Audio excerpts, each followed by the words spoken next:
In my last video, I discussed my fears on the immunity passports that our government have proposed. I explained my opinions on where these immunity passports originated, and I explained my fears on the secret agenda that's going on behind closed doors. We must not miss this unique window of opportunity. I explained my fears on how these immunity passports could be used as a coercion technique for people to take this new vaccine, such as the no jab, no job brought in by Pimlico plumbers. Now, I didn't leave a link to the article last time, but people tend to believe what they can see. People seem to have lost the ability to read during this crisis, so I'll show you it now.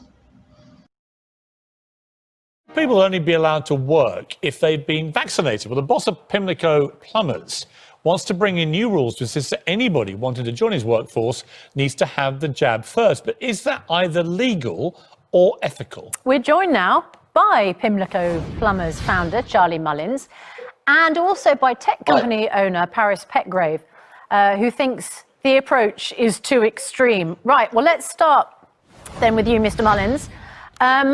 Are you going to apply this to the whole company, or is this just for new workers?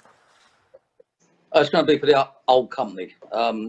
Existing staff, we're going to adapt their contracts. Obviously, they have a choice whether they sign or they don't, but 99% of the company seem to be happy with it. And all new workers will come on that basis.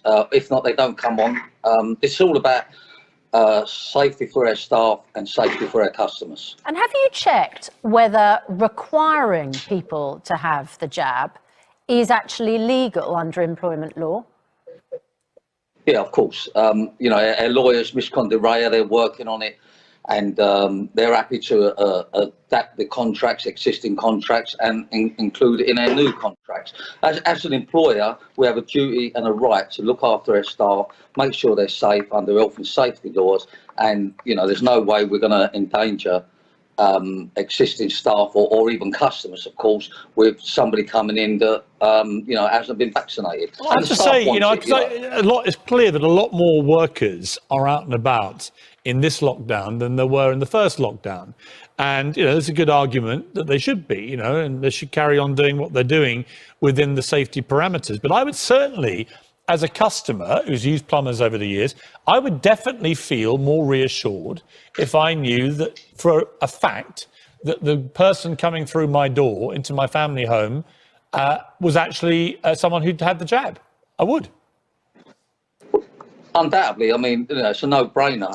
Obviously, there's going to be exceptions that can't have it for whatever their reason may be. But at the end of the day, we have to look at an overall thing. And for that, as you just say, all customers will require one that's had a vax. And we're not doing nothing wrong. We actually said that if and when it becomes available privately, we're not jumping the queue. We would happily pay for all their staff to have it, but it's their choice at the end of the day. I'm sorry, but how can this be everybody's choice at the end of the day? This does sound like coercion to me. Am I wrong? I would love to know the thoughts of any Pimlico plumbers out there. If you think this is right, can you let us know in the comments? I also asked in the last video whether people thought that Pimlico would be the last company to do this. Well, we didn't have to wait long, did we? And I also had concerns on people's ability to travel if they didn't have this immunity passport. It seems my fears were well founded, as SAGA have decided to target customers and not employees. Anyone going on a SAGA holiday or cruise in 2021 must be fully vaccinated against COVID-19, the tour operator has said. SAGA, which specialises in holidays for the over 50s, said it wanted to protect customers' health and safety. The firm said that it would delay restarting its travel packages until May to give customers enough time to get jabs. Now, I understand that people may think this is a good idea, but is it really when you can see that this is coerced? Now, in my opinion, they're using the narrative of fear to make people think that this is a good idea. But in a way, they're really just bringing in further control methods. Now, these people running the show are extremely clever. I mean, look at it. They're taking advantage of a virus that has a survival rate of 99.97%. We must not miss this unique window of opportunity. They've implemented as such their immunity passports, meaning no jab, no job, no jab, no travel. And this has left me wondering, how long is it going to be before no jab, no normal life, and we're living under authoritarian means? And that's when I come across this. Brazil says no to the Great Reset. Totalitarian social control is not the remedy for any crisis. Great Reset agenda offers equity and inclusivity in exchange for personal freedoms and privacy. And then goes on to say, the World Economic Forum's proposed Great Reset agenda, telling the United Nations special session on COVID-19 that totalitarian social control is not the remedy for any crisis.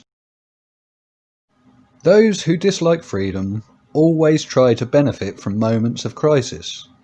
To preach the curtailing of freedom, let's not fall for the trap.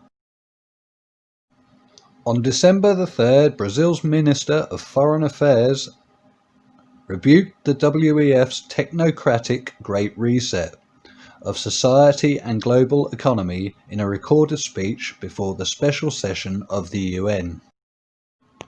This really doesn't sound good, does it?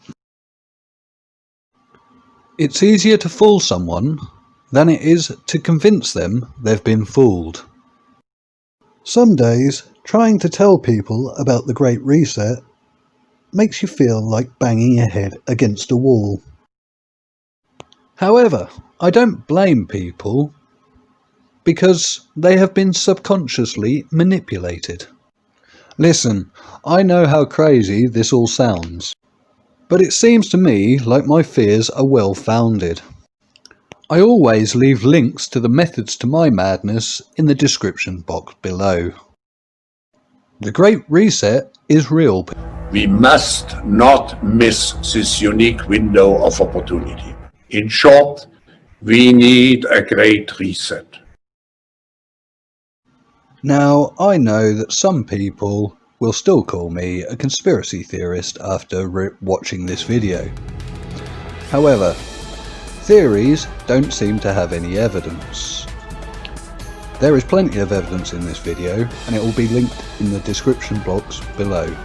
And I'm not trying to incite fear, I'm trying to incite awareness. Because if people are not aware, how can we say no to the totalitarian state that they have planned for us? How long are people willing to live under this narrative of fear? I would like to thank everybody for the excellent response to my last video, and would love to hear your thoughts, so leave me a comment. As always, thank you for watching.